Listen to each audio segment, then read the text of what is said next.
So here we are in the Kansas City Sculpture Park at the Nelson Atkins, and I'm standing in front of the reclining figure by Henry Moore.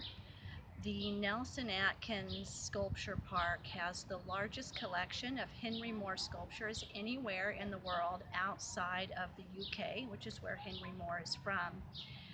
Henry Moore is a surrealist inspired sculptor. He went to art school at Leeds Art College with another very famous British sculptor named Barbara Hepworth.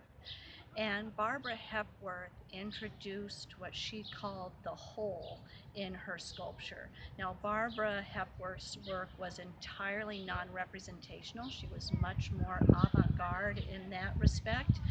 Henry Moore's work predominantly relies on a representation of the human figure, not always, but many of his works do depict the human figure, whereas Barbara Hepworth's were totally abstract. But she did introduce this whole, as she called it, in her work. She thought that the whole energized the material, whether it was wood or marble that she was working with. And Henry Moore learned that technique from her and incorporated it as well into his work, whether it was non-representational or representational, as in this work, which represents a reclining female form. He meant the whole to be a sort of frame for the landscape beyond the work, and the viewer is meant to look at the work and the landscape through that whole.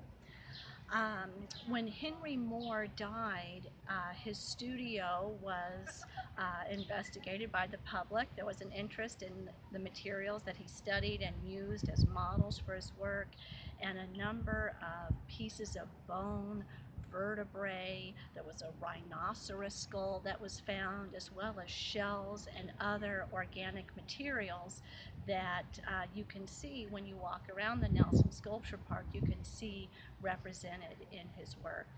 Most of the sculptures in the Kansas